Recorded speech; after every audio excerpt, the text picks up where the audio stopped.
Welcome, world history students. Miss Edelin here. We're going to continue our discussion of Rome. We're going to take it from the Republic where we left off in class and make it into an empire. By that I mean the government will change to a monarchy type government instead of one run by the people. And how did we get there? Well, let's talk about that first of all, Rome gained control of the Italian peninsula. We talked about that the other day in class.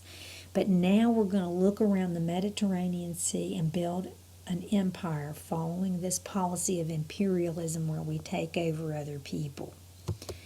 Okay? And we're going to fight 3 wars to lead this off. They're known as the Punic Wars.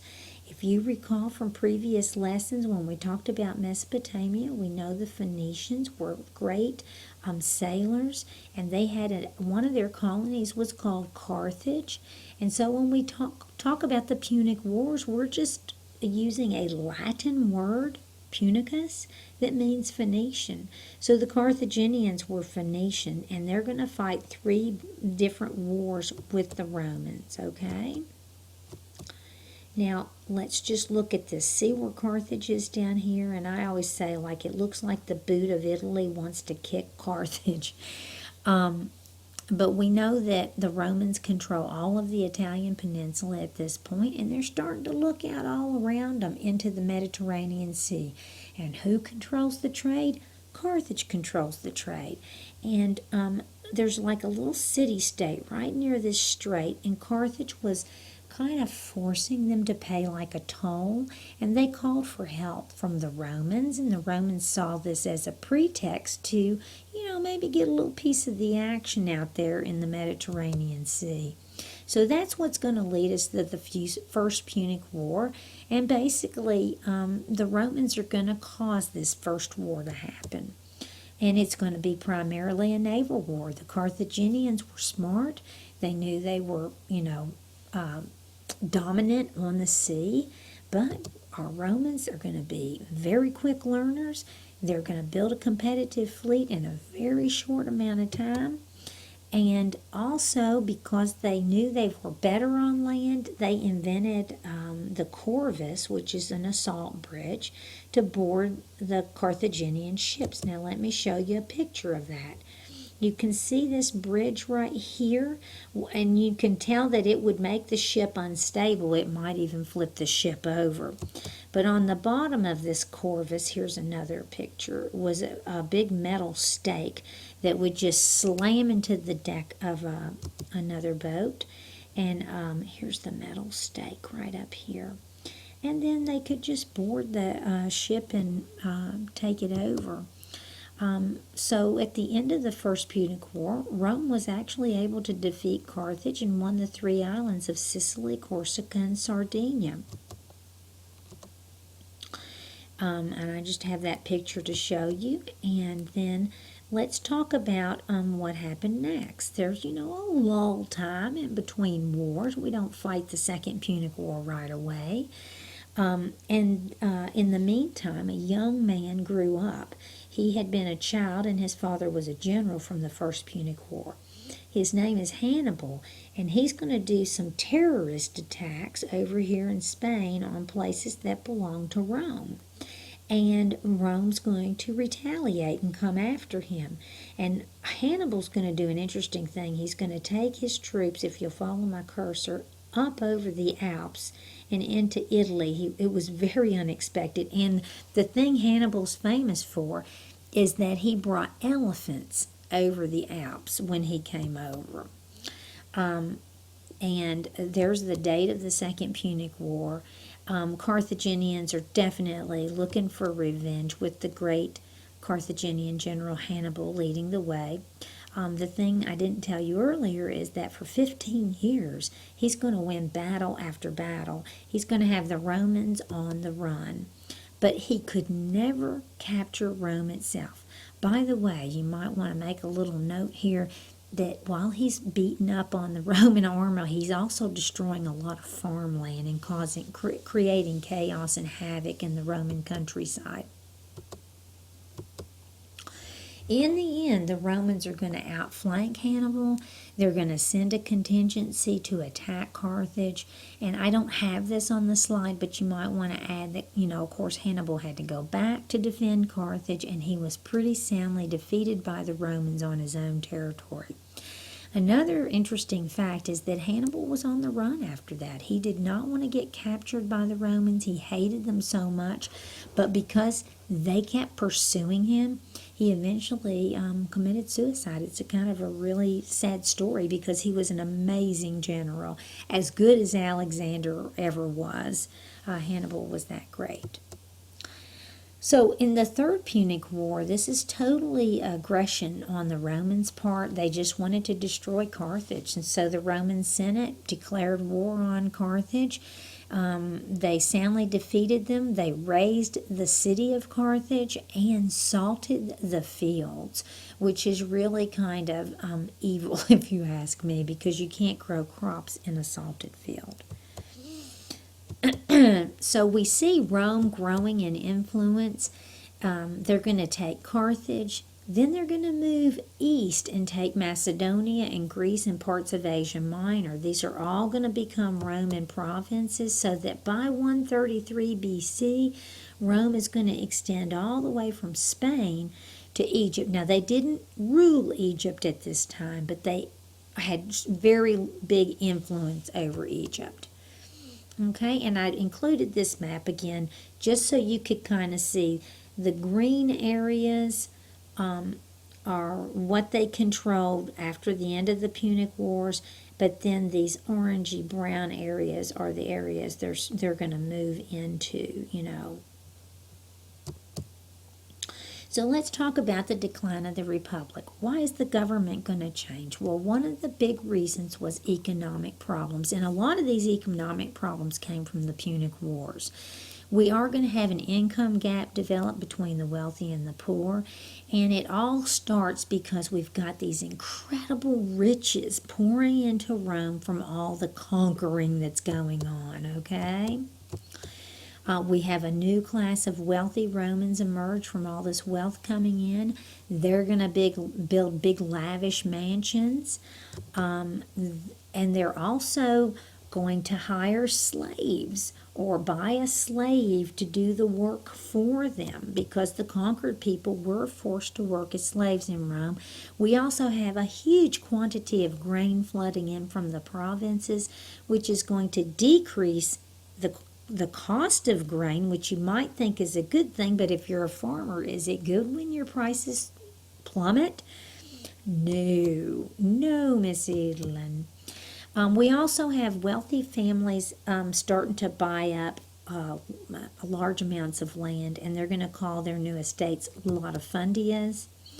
We're going to see corruption in the government with all this money flowing. And we're going to see that greed and self-interest are going to replace the hard-working ethics of these Romans. Okay, so let's talk about the poor. Again, we have small farmers no longer able to make money off of their own food. They're having to sell their farms to these wealthy people for no money either, okay? So when they're building their latifundias, they're getting this easy land that the farmers cannot keep anymore. And the farmers are going to flock to Rome looking for jobs, but I ask you, can they find a job? Who has all the jobs? The slaves. People are going to be having slaves instead of hiring workers. So as a response to all this, you're going to have some attempts at reform. The Romans weren't dumb. They knew they needed to change what was happening because we have a boiling pot. We have all these people out of work in the city. So we've got two patrician brothers. They were tribunes.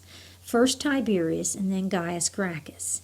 And Tiberius is going to try to maneuver to distribute land to the poor, take some from the rich and give it to the poor. But now, can you add this? The Senate would have none of this. The Senate actually had people attack Tiberius, and we'll summarize that in a few minutes. But this idea of redistributing wealth did not take off. And so his brother 10 years later decided, hey, what if we at least feed these poor people? Then maybe they won't rebel. Senate didn't like this idea either, and they're going to end up having Gaius murdered just like they had his brother murdered. So you want to sum up on your notes that the reforms of the Gracchus angered the Senate. They were murdered in waves of street violence. And number two, this is you don't just have economic problems now, but you do have the use of violence instead of rule of law starting to happen in Rome.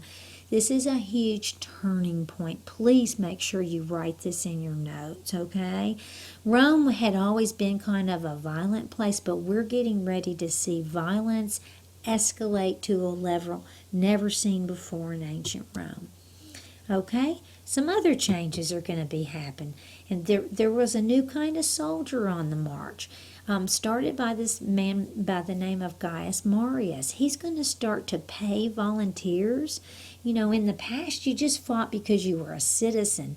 But if these men are loyal to him, he makes them all kinds of promises. So this third trend that's happening in Rome is the beginning of the influence of the strong man, a man with his own army. Okay? Loyal only to him, not to the Roman Republic. Really important change. One of these strong men by the name of Sulla, for another change, number 4, is that he's actually going to march his army into the city of Rome and intimidate the Senate and kind of take it over for a while until he gets killed himself. And then you've got so many slaves. Another big problem was that there was a slave by the name of Spartacus who led a revolt of slaves. This is similar to what happened to Sparta. Remember when the Helots revolted? Well, these slaves are going to revolt in Rome. And then let's add one more thing. We're going to have this political arrangement around 60 BC between 3 men, Pompey, Crassus, and Julius Caesar.